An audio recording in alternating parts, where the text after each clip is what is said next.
Late 1990s में एक software developer की सैलरी तुम्हें पता है कितनी थी? 1.2 से 1.5 lakhs पर ईयर। और आज एक फैंग लेवल इंजीनियर को 20 to 40 LPA ऑफर होता है और कुछ को तो 1 CR से ऊपर भी पैकेज मिलते हैं। एक क्रेजी शिफ्ट दिखता है इंडस्ट्री में। एंड मुझे पता है अगर तुम एक सॉफ्टवेयर डेवलपर हो या बनना चाहते हो तो तुमने ये कभी ना कभी तो सोचा होगा कि इस इंडस्ट्री में इतना पैसा कैसे आया, ये इतना बूम कैसे हुई और इसकी सैलरीज इतनी बड़ी क्यों। चैप्टर 1, सॉफ्टवेयर डेवलपर्स इतना कमाते क्यों हैं। सबसे पहले एक यही सवाल है जो हम सबके मन में रहता है कि आखिर सॉफ्टवेयर डेवलपर्स की सैलरीज इतनी ज्यादा क्यों हैं? क्यों इतना ज्यादा ये लोग कमाते हैं? तो इसका एक सिंपल सा जवाब है और वो है स्केलेबिलिटी। चलो इसको समझते हैं। सॉफ्टवेयर एक ऐसी चीज है जिसे एक बार बनाने के बाद करोड़ों यूजर्स उसे यूज कर सकते हैं, करोड़ों लोग उस सॉफ्टवेयर प्रोडक्ट को यूज कर सकते हैं। इसे समझाने के लिए एक छोटा सा एग्जांपल समझो। व्हाट्सएप के पास सिर्फ 55 इंजीनियर्स थे जब 2014 में मेटा ने उसे $19 बिलियन में खरीद लिया। उस वक्त व्हाट्सएप पर 450 मिलियन एक्टिव यूजर्स थे। इसका मतलब समझा तुमने? 55 इंजीनियर्स और 450 मिलियन एक्टिव यूजर्स। अगर यही 55 लोग किसी सर्विस बिजनेस में होते तो उतने ही कस्टमर को सर्व कर पाते जितना फिजिकली उनकी कैपेसिटी में होता। लेकिन सॉफ्टवेयर में ऐसा है ही नहीं। It is incredibly scalable. अगर एक सॉफ्टवेयर डेवलपर एक फीचर को end to end proper scalable बनाकर लिखे तो वो फीचर 10 मिलियन एक्टिव यूजर्स लेके आ सकता है। इट हैज दैट पोटेंशियल और साथ में बिलियंस ऑफ डॉलर्स का रेवेन्यू भी ला सकता है। लेकिन सैलरी एफर्ट के लिए नहीं मिलती, सैलरी बिजनेस इम्पैक्ट के लिए मिलती है। तुम किसी के बिजनेस को कितने ज्यादा कस्टमर्स लाकर दे पा रहे हो, कितना रियल इफेक्ट है तुम्हारा उस बिजनेस पर, कितने ज्यादा रेवेन्यू तुम उस बिजनेस के लिए जनरेट कर पा रहे हो, सैलरी इस पर होती है। जब वो इंजीनियर एक दिन काम करके मिलियंस ऑफ यूजर्स को अफेक्ट कर रहा होता है तो इसलिए उस इंजीनियर की सैलरी भी बहुत ज्यादा होती है। लेकिन कंप्यूटर साइंस हमेशा से इतनी वैल्यूएबल नहीं थी। इनफैक्ट इलेक्ट्रॉनिक्स एंड कम्युनिकेशन को ज्यादा ऊपर माना जाता था कंप्यूटर साइंस से। फिर ऐसा क्या बदला कि ये इतनी वैल्यूएबल बन गई? Chapter 2, the demand.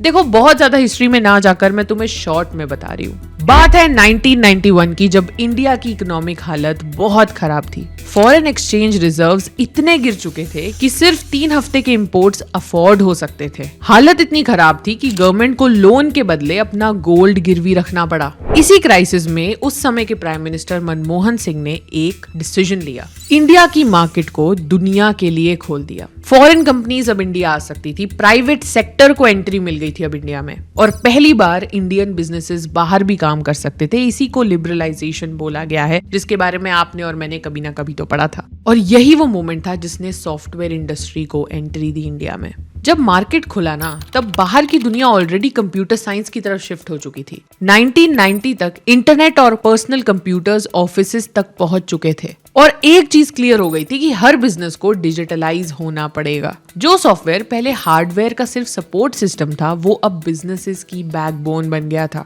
लेकिन इसी ट्रांजिशन में एक डिमांड पैदा हुई, वो थी सॉफ्टवेयर डेवलपर्स की। डेवलपर्स कम थे उस समय। अमेरिका और यूरोप में इंजीनियर्स अफोर्ड कर पाना बहुत महंगा पड़ रहा था, तो इसलिए कंपनीज को एक ऐसी जगह की जरूरत थी जहां के सॉफ्टवेयर डेवलपर्स महंगे भी ना हो और अच्छी क्वालिटी के भी हो। और तब इंडियन आईटी सेक्टर्स इमर्ज हुई, क्योंकि इंडिया में बहुत सारे टेक्निकल ग्रेजुएट्स आईआईटीज एनआईटीज के pass out English speaking and technically performed already graduates वहां पर थे। हजारों ग्रेजुएट्स जॉब का इंतजार कर रहे थे एंड यहीं पर वो मौका था जब इंडिया का आईटी हब बहुत स्ट्रॉन्ग बन गया। इस पर मैंने एक डिटेल वीडियो बनाई है, कैसे इंडियन आईटी आया इस दुनिया में, कैसे उसने बूम किया और एग्जैक्टली तुम्हें क्या करना चाहिए अगर तुम इंडियन आईटी सर्विसेज में इंटरेस्टेड हो, उनका फ्यूचर क्या होगा बिकॉज ऑफ एआई। मैं यहाँ पर लगा देती हूँ आई बटन में, ये वीडियो पूरी देखना, उसके बाद उसे देख लेना। लिबरलाइजेशन और Y2K बग की वजह से इंडियन आईटी सर्विसेज और ज्यादा स्ट्रॉन्ग हो गई। अगेन Y2K के बारे में मैंने वीडियो में बताया है, बट शॉर्ट में बता दूं, पहले डेट्स जब स्टोर होती थी तो लास्ट के 2 डिजिट्स कंप्यूटर यूज करता था to understand the year. And जब 2000 ईयर आया तो सबको लगा कि लास्ट के 2 डिजिट्स यानी 00 स्टोर करेगा कंप्यूटर एंड एक बग क्रिएट हो जाएगा, एरर आ जाएगा और सारा सिस्टम खराब हो जाएगा, क्योंकि 00 तो कोई डेट नहीं होती। इस बात का बहुत फियर था और लोगों ने इंडियन आईटी सर्विसेज से इंजीनियर्स हायर करे ताकि वो इस चीज को सोल्यूशन निकाल पाए। Very great story by the way, again that video, ये वीडियो के बाद जरूर देखना वो। 1990 में इंडिया के सॉफ्टवेयर एक्सपोर्ट्स लगभग 150 मिलियन डॉलर्स के थे। 2001 तक ये बढ़कर 6.2 बिलियन डॉलर्स हो गए, बिलियन। इसी पीरियड में India global IT outsourcing hub बन गया। चैप्टर 3, कम पढ़ो ज्यादा कमाओ। सक्सेस की ना एक प्रॉब्लम होती है, लोग रिजल्ट देखते हैं बट प्रोसेस नहीं देखते। जब ये सब कंपनीज लाखों के पैकेजेस देने लगे, करोड़ों के भी कुछ देने लगे, तो सॉफ्टवेयर डेवलपमेंट एक सक्सेस स्टोरी बन गई। लिंक्डइन पर प्लेसमेंट पोस्ट, यूट्यूब पर 40 LPA जर्नी, 90 LPA जर्नी, और हर किसी की सक्सेस स्टोरी फैलने लगी। एक ही मैसेज था हर तरफ, सॉफ्टवेयर इंजीनियरिंग मतलब high salary and comfortable life. जो तुमने देखा वो सिर्फ एक ऑफर लेटर था, उसके पीछे की सालों की मेहनत, प्लेसमेंट के लिए तैयारी, DSA पढ़ना, DSA is data structures and algorithm, ये मेहनत कोई भी नहीं दिखाता था। किसी ने नहीं ये बताया कि ये सब एक्चुअली करना टफ है। अगर तुम बिना समझे इस रेस में जाओगे तो तुम बहुत आराम से रिप्लेस हो जाओगे, क्योंकि अब डिमांड तो बढ़ ही रही है लेकिन लोग भी यहाँ पर बहुत ज्यादा, it is a saturated market. अब वो गेम नहीं रही जो पहले थी, और इसी रेस में भागने के लिए एक ऐसी रेस बन गई सॉफ्टवेयर डेवलपमेंट, जिसके बारे में शायद आप और मैं बहुत अच्छे से जानते हैं। हर किसी को सिर्फ प्लेसमेंट का पड़ा है, किसी को फर्क नहीं पड़ता कि असलियत में सॉफ्टवेयर इंजीनियरिंग क्या होती है, सॉफ्टवेयर बनता कैसे है। Nobody cares about it. सबको गूगल निकालना है, सबको माइक्रोसॉफ्ट निकालना है, पर किसी को भी सॉफ्टवेयर डेवलपमेंट असली नहीं आती और कोई सीखना भी नहीं जाता। अगर आप मेरा चैनल स्क्रॉल करोगे तो हम सिर्फ DSA या how to prepare for interviews नहीं बनाते, हम टेक्निकल डॉक्यूमेंट्रीज बनाते हैं जिसमें हम आपको रियल वर्ल्ड टेक समझाते हैं। पर आप भी देखना कि व्यूज उन पर ज्यादा आ रहे हैं जिसपे हमने कोई प्लेसमेंट की बात कर दी। This is how India is right now, right? उनको ये समझ नहीं आ रहा कि हिंदी में टेक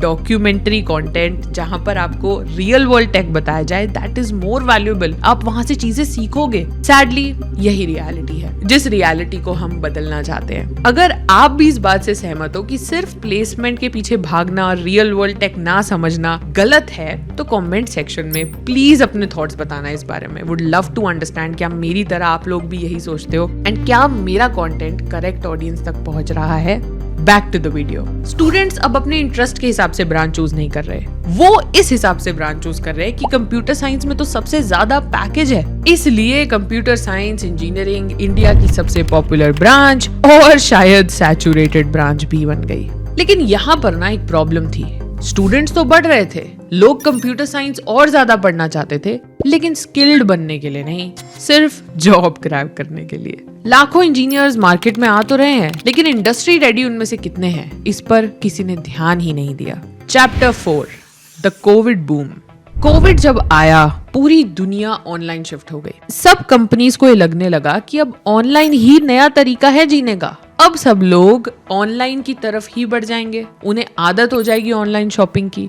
लोग अब घर से बाहर जाएंगे ही नहीं, एंड इस गलत फहमी ने उनके बहुत ज्यादा पैसे लगवा दिए। क्योंकि उस समय जब कोविड था, लोग घर से बाहर नहीं जा रहे थे, जब लोग ऑनलाइन शॉप कर रहे थे, तब इन सब कंपनीज के प्रॉफिट्स बढ़ गए। आप और मैं भी घर बैठकर या तो पढ़ रहे थे या नेटफ्लिक्स बिंज वॉच कर रहे थे। तो सोचो उन सब कंपनीज जिन सबको हमने यूज करा, इतनी सारी गेम्स जो हम मल्टीप्लेयर खेलते थे घर बैठ के अपने कजिन्स के साथ, अपने दोस्तों के साथ, आज हम शायद उन गेम्स की तरफ देखते भी नहीं है। उन सब सॉफ्टवेयर प्रोडक्ट्स की सेल बहुत ज्यादा बढ़ गई और वो बूम होने लगी। कंपनीज इतनी ज्यादा बूम होने लगी कि कई कंपनीज 5x 10x ग्रोथ देख रही थी उस पीरियड में। जो उन्होंने 3 से 4 साल बाद सोचा था कि उनकी कंपनी के साथ होगा, वो कुछ महीनों में ही होने लगा। एंड कंपनीज क्रेजी हो गई, पागल हो गई। वो उन्होंने एक के बाद एक लोग हायर करना शुरू करे, ज्यादा सैलरी में लोग हायर करना शुरू करे, एक दूसरे से टैलेंट पोच करा। अगर कोई 10 लाख रुपए में कहीं पे काम कर रहा है तो उसको 20 लाख ऑफर करे। कंपनीज अपने टैलेंट को रिटेन करने के लिए ज्यादा से ज्यादा सैलरीज दे रही थी, डबल सैलरीज दे रही थी। एंड वो था गोल्डन पीरियड सॉफ्टवेयर डेवलपमेंट का, जब अगर तुम सॉफ्टवेयर डेवलपर हो, तुम्हें चाहे कम आता है, बस तुम सॉफ्टवेयर डेवलपर हो, इस बात की भी तुम्हें सैलरी मिल रही थी। TCS, विप्रो और इन्फोसिस तीनों ने मिलकर 2020 में 31,000 एम्प्लॉइज हायर किए थे। अगले साल 2021 में यही नंबर 1.7 लाख हो गया। Can you imagine? लेकिन कहते हैं ना, anything that comes easy actually has to go someday. Chapter 5, the bad dream. जैसे ही कोविड खत्म हुआ, दुनिया वापस से खुल गई। लोग वापस से घर से बाहर निकलने लगे, इन पर्सन ज्यादा मिलने लगे। वो चीजें जो वो उस समय कर रहे थे कोविड के टाइम, अब उसकी तरफ वो देखना भी नहीं चाहते थे। कोविड उनके लिए एक बुरी याद थी, और जो काम वो कोविड में करते थे, जैसे कि एक लूडो गेम हम लोग बहुत खेलते थे online, I am not sure तुम लोगों ने खेला है कि नहीं, वो गेम आज मैंने नहीं खेली आफ्टर कोविड, एक बार भी नहीं खेली मैंने आफ्टर कोविड वो गेम। ऐसे सॉफ्टवेयर प्रोडक्ट्स जिनकी डिमांड बहुत बढ़ गई थी, अब उनकी डिमांड कहीं थी ही नहीं। यूजर्स एकदम से गिरने लगे, कंपनी के सेल वापस से गिरने लगी, और उन सब की हालत खराब हो गई। जिन सॉफ्टवेयर डेवलपर्स को एक्स्ट्रा सैलरी पे उन्होंने हायर करा था, एक्स्ट्रा पैसे देके हायर करा था, अब वो सॉफ्टवेयर डेवलपर्स उनके लिए बोझ बन गए थे, एंड ले ऑफ स्टार्ट हो गया। उसी समय एआई भी आ गया, और एआई का नाम लेकर ले ऑफ करना थोड़ा उनके लिए आसान था। ले ऑफ पे ले ऑफ होते गए, Amazon ने हजारों एम्प्लॉइज ले ऑफ करे, Oracle ने हजारों एम्प्लॉइज ले ऑफ करे। ऐसी न्यूज रोज हम सबको मिलने लगी। हम सब में एक डर फैल गया कि शायद एआई हमारी जॉब खा जाएगा। सच बोलूं तो एक मिनट के लिए मैं भी डर गई थी, बट क्योंकि मैं इस इंडस्ट्री में हूँ, मैं एक कंपनी में काम करती हूँ as a professional, and I have seen AI, I have used AI, the pro versions every day in my life. मैं उसके बाद आपको ये बात कह सकती हूँ कि if you create real impact with your skills, काम बढ़ने वाला है भाई।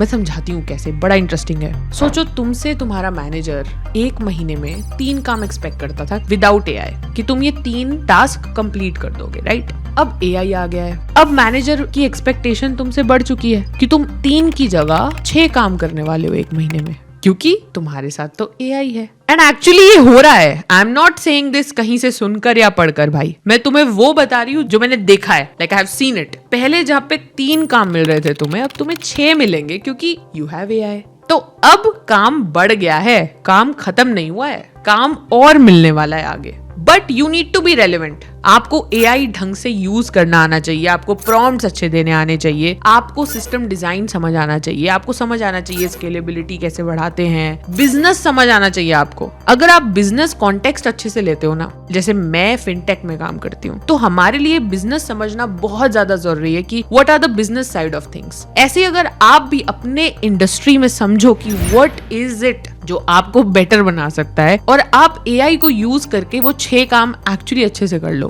तो आप रहने वाले हो यार यहाँ पे। जैसा कि मैंने आपको समझाया कि बिजनेस इंपैक्ट से फर्क पड़ता है। अगर आपका काम बिजनेस इंपैक्ट ला पा रहा है, अगर आप कंपनी को प्रॉफिट दे रहे हो अपने काम से, तो आप निकलोगे नहीं। पर अगर आप स्किल नहीं हो, अगर अभी भी आप सिर्फ सिंटैक्स सीख रहे हो किसी चीज का, अगर आपने सिर्फ वाइब कोड कर लिया, तो भी आप फंसोगे।